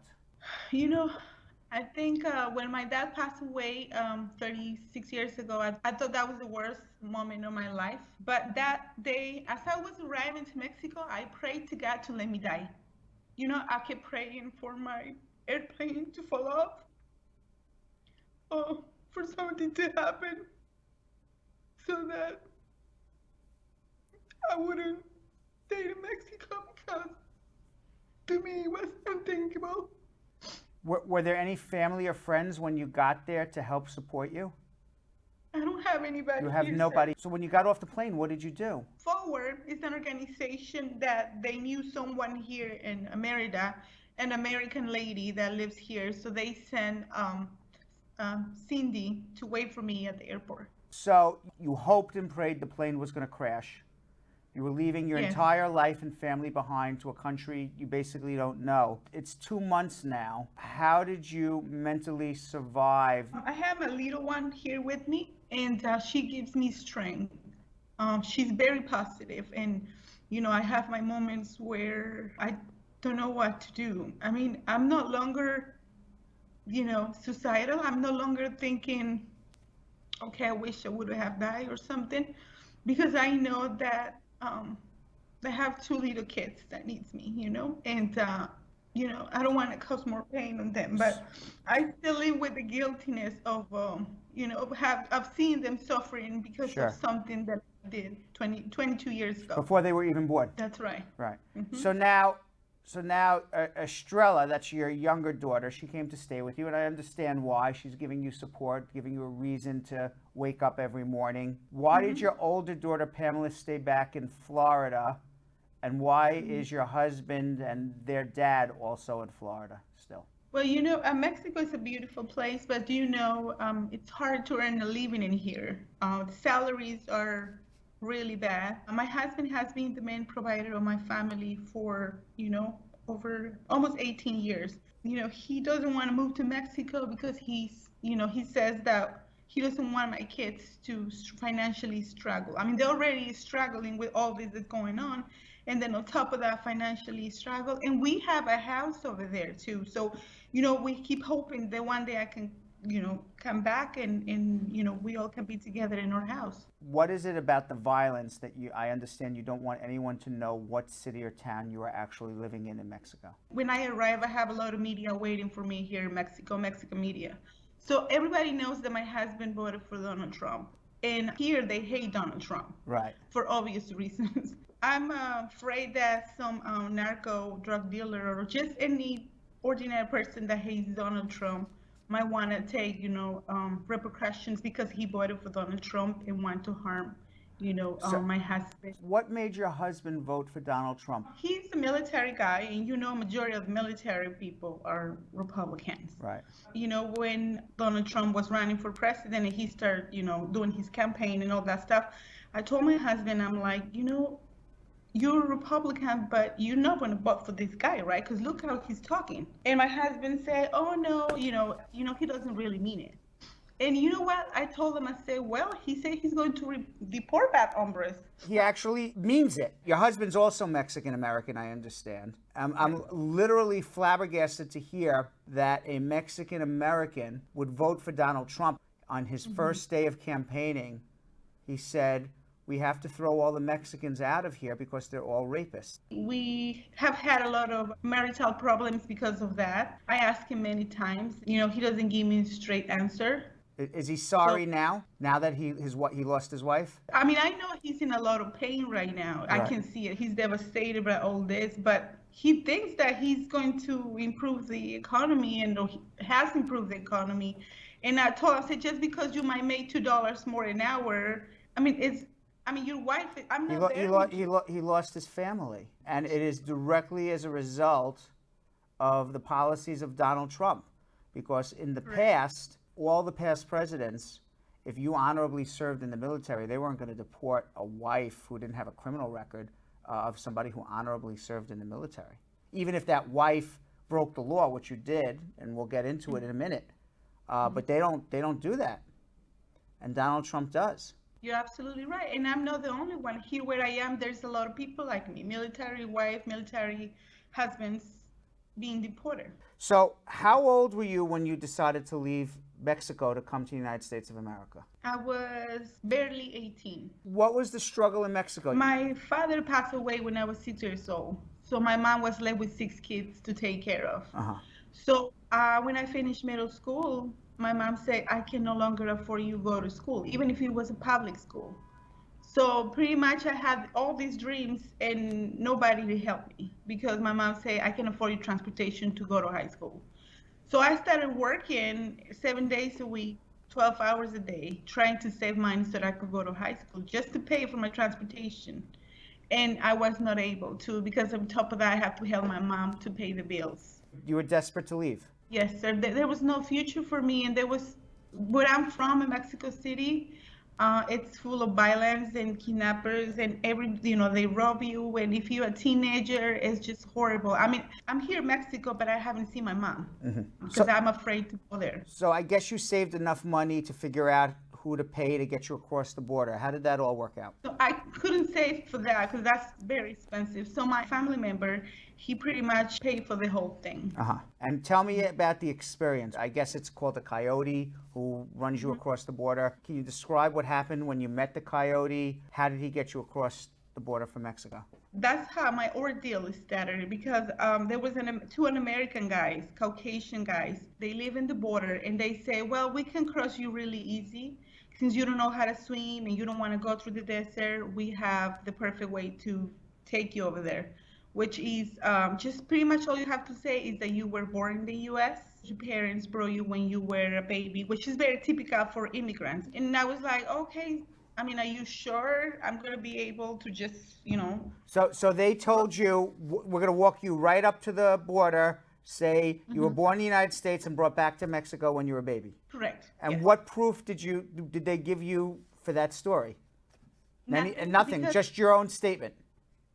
Because before it was very easy, according to them, to just cross the border. And what year was this? This was 98? Yes. Right. So what happened when you got there and you said this? Well, when I got there, I was really nervous because my mom she taught me not to lie. So I was really nervous and I was like, oh my God, this is wrong. So I guess the guy read me and he was like, okay, she's very nervous. He actually asked me for any documents and I said, well, no, I don't have anything and this is a lie and I'm sorry. So as soon as you said it, you took it back. So I don't even know if legally that's even a false claim to U.S. citizenship, because if you say it and take it back right away, I believe there is case law to say that's not even a false claim to U.S. citizenship.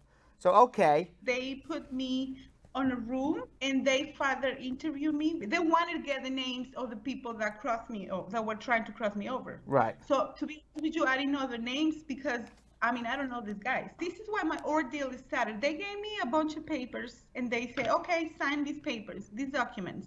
And I say, okay, these documents are in English, and I don't speak English. So could you have someone translate them? And the guy was with a broken Spanish. He says, well, either you sign these now, because I don't have time to waste it translating for you. So he was like, just sign and leave. And I said, okay, but I needed, what is this? And he's like, that's something that says that you're leaving. So I thought, okay, I just sign whatever he gives me.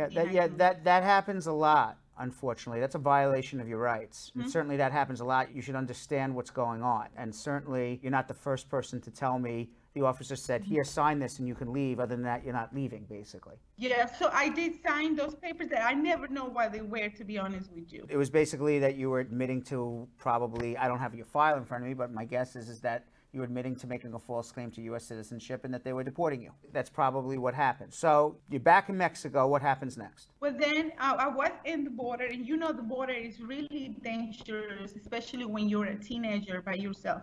So my family members suggested, why don't you try to go back? So I did. After 2 or 3 days, we find another coyote there that brought me there. And he brought you across the border.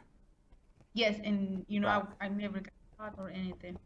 So you had actually 2 issues. One issue is that potentially a false claim to U.S. citizenship, and the second issue of re-entering the United States within 5 years of a self-deportation at the border. But you made it into America, but almost impossible with those facts to become legal. But you're in America now. So how did you meet your husband? Well, it was 2000. We both were working out at the gym, so we met there. He was in the reserve. So we started dating for a year, and then we got married in 2001. How was life going? You had 2 children. Your husband started a business. How was it here in Florida, especially living out of status and living as a person who had re-entered the United States after prior deportation? I didn't know that I had a deportation because, like I say, I didn't know what I signed in 1998. Life was okay, sir, because before 9/11, it wasn't as hard to move around if you don't have documents. I was able to get a job. I did have a driver's license. How did you get a driver's license? Because all you needed back there before 9/11 was to have a Mexican passport. That was it, and they would give it to you. Yes. So you were able to get along, but you didn't have a social. Yeah, I didn't have a social note till 2013. And how did you get a social in 2013?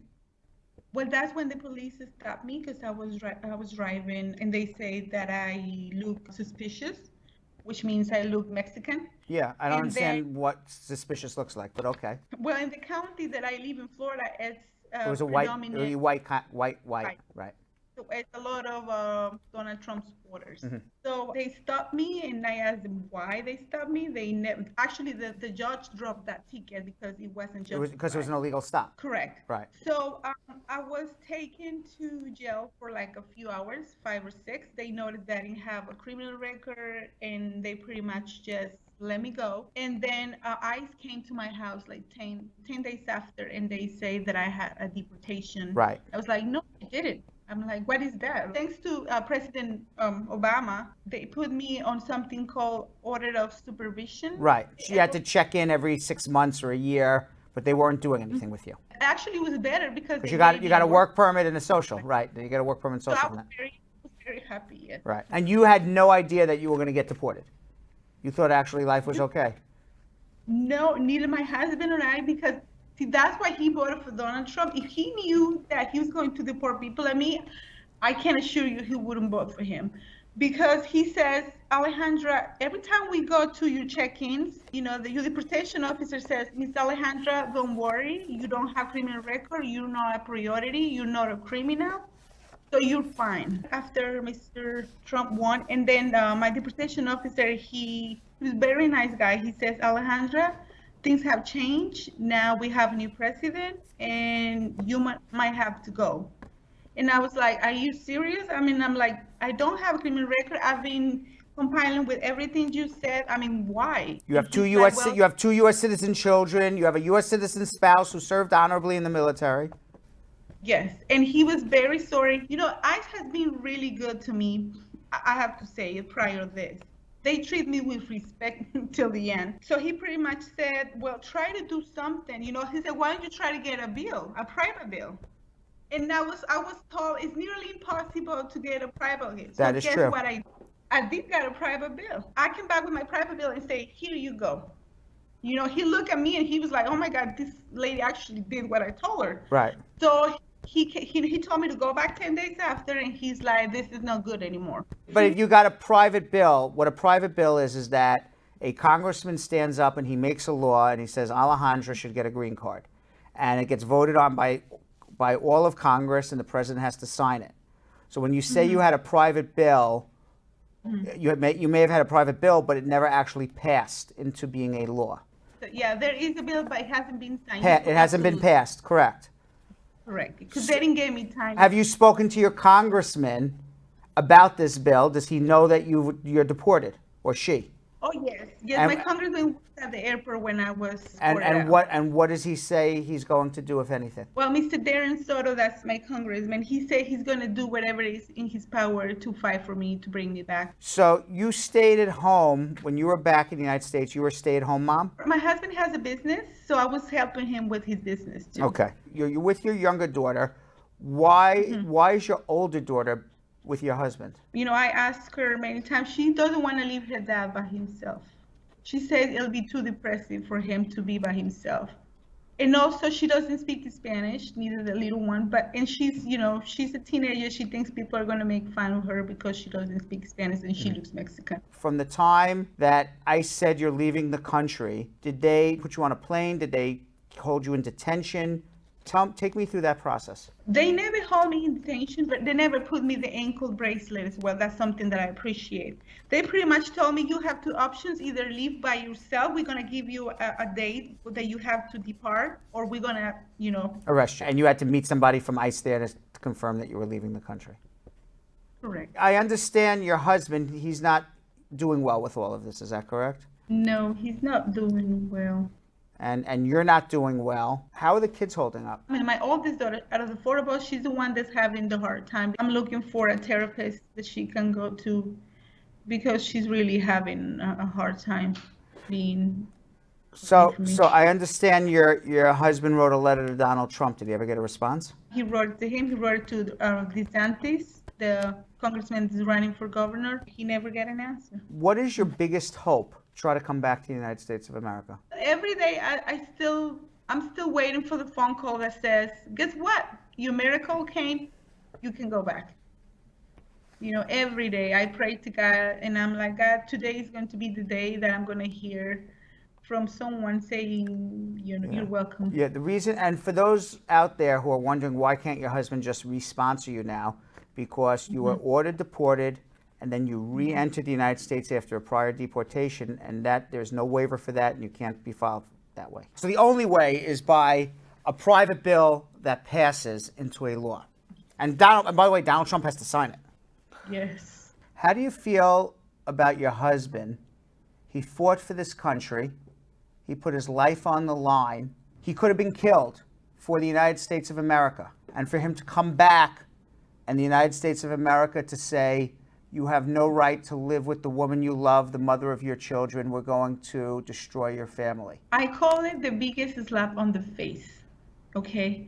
Because he fought for that country 3 times, sir. And look what they did to him. You know, I feel sorry for him more than I feel sorry for myself.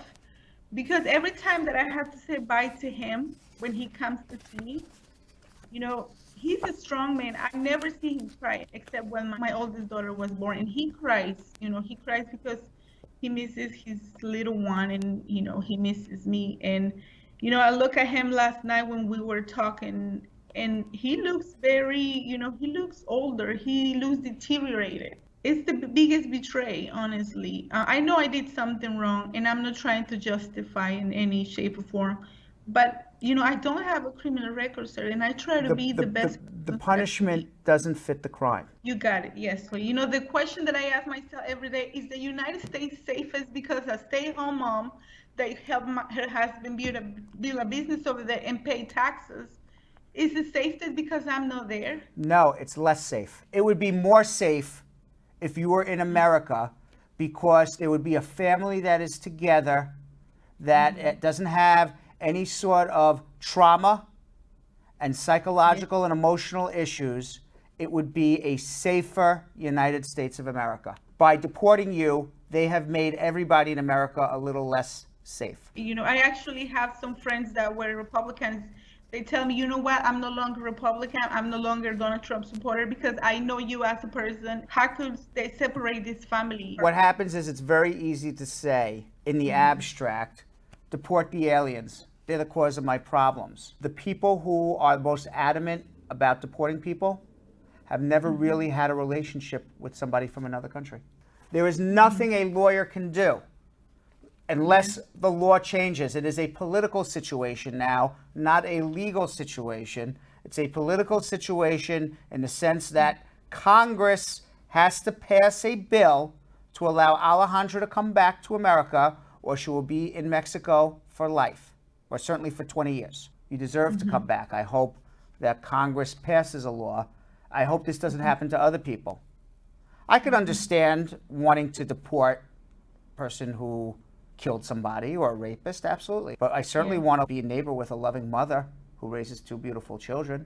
I know God is still in control. I'm a very religious person, but I'm still hoping that I can go back because my family needs me. My family needs to be together because my kids are becoming broke. I was a broken child, and that's what I made so many bad choices. And I don't want my kids to be broken. Hopefully we can check on you and see how you're doing and how the political process is doing. Alejandra Juarez, I wish you the best of luck to you, your daughters, your husband, and we all pray for your safe return. Thank you, sir. Very, very sad story. And I see some of the comments, why didn't the husband file for her while she was in the U.S.? Well, he couldn't. She was ineligible to adjust here because she had re-entered after a prior deportation. So what she had under Obama after immigration caught up with her was deferred enforced departure, which is the government says, even though you're deportable, we're not going to send you home and break this family up. We're going to allow you to live here under this deferred enforced departure. And she had to go every year to renew it. And the year that Trump is president, when she went in to renew it, they just arrested her and held her in jail and deported her. It's terrible. It's so sad. Yeah, very sad. Did you watch, Vanessa? What do you think? Yeah, there's so many different, I completely understand why they put her story up on at last night's conversation. Absolutely. Yeah.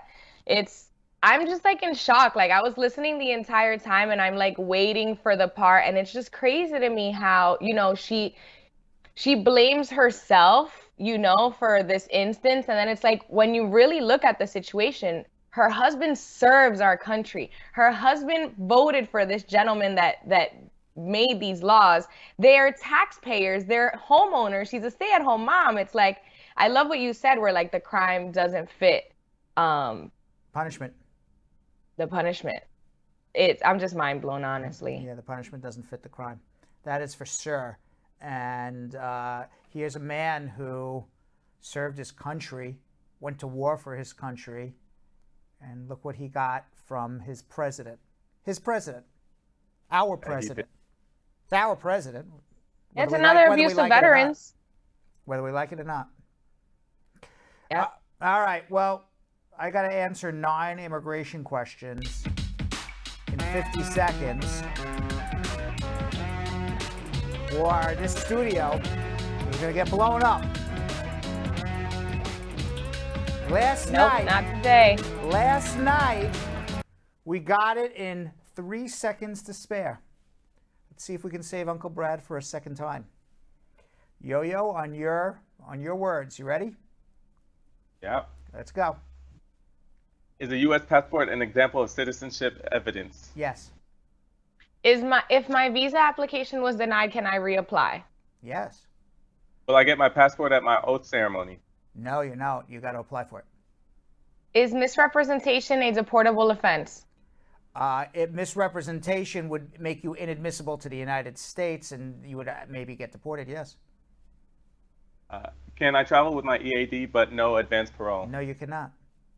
Is the U.S. accepting refugees into the U.S. right now? At this moment, yes. Was Trump's public charge rule reinstated? For 47 states, yes. For New York, Connecticut, and Vermont, it's the old laws. When renewing my EAD, do I have to attach 2 passport photos, or Yes. is one sufficient? 2. Are U.S. green cards on hold? No. Yes! Done it again! Done. Oh, got it. We got it. Done. The Confederate. Since we don't have balloons. All right. I want balloons to come down. You know, like some celebration. You know, like when Joe Biden won the presidential, nomination, and it was foregone already. We knew he was going to win. They still brought balloons down. They were like, celebrate. There was nothing for us. We had to do it. We're just, do it yourself here. All right, comments of the day. Comments of the day.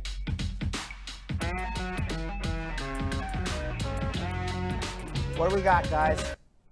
All right, guys. You already know it's Thursday. So our first comment of the day comes from Jeremy Goldberg, Poetry Thursdays, saying, yay, I have to cheer that Brad Bernstein is here. Need immigration help? Then have no fear. All right, that at least all rhymes. Very good, Jeremy. The next one comes from Candace Clark, and she says, Yo-Yo shirt makes me want to do the limbo. How low can you go? How low? What is it? How low can you go? How low can you go? Right? Did you do that? Did you do those at your bar mitzvahs when you emceed the bar mitzvahs? Absolutely. Right? Absolutely. Are you limber? Are you limber? No, I'm not. I am not either. I was on the mic singing. Yeah, it. I was always the guy who was always, da, da, da, da, da, and then I'm like half scoop. Oh, and you squirm. Like yep, yep, you were that guy. I was that guy. Yes. All right, what else? All right, our next one. Sasha Ford. So she says she is giving us hope. This is for Kamala Harris. Kamala. Saying she's giving us hope. Kamala. I can't ever say her. Yeah. Kamala. She's giving us hope that no matter what family or color you're in, you are in. If you are destined for greatness, nothing can stop you. That which is so right. true. That is very true. That is very true. What else we got? And our last comment of the day comes from Violet Blackwood, and they say, we learn a lot from Uncle Brad's show, from immigration to politics, the COVID-19 pandemic, you name it. It is a well-rounded show with so much information. Thank you, Uncle Brad. That Violet Blackwood is a very intelligent woman. I've always been saying that. Thumbs up for Violet. Thank you very much. Great job, Yo-Yo, Vanessa, the whole crew behind me. Have a great night, squad. We'll see you all tomorrow. Thanks for watching. So, Sam, as part of the production, we have to say this disclaimer at the end of the show. Do you mind reading it for me? Okay, but Brad, I have to do everything around here. It's bad enough I've got to remember everything that happened on the episode from the previous day. Forget it. I'll do it.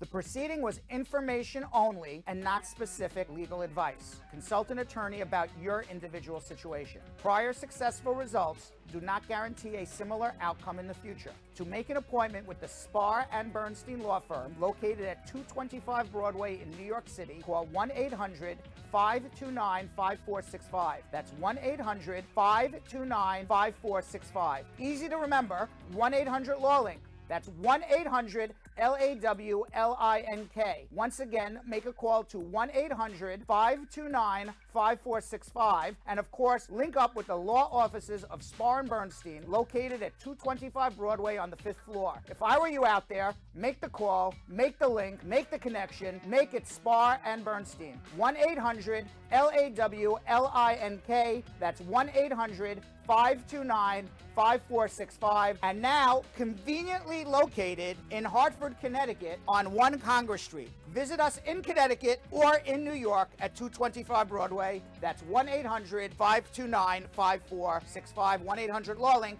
1-800-529-5465.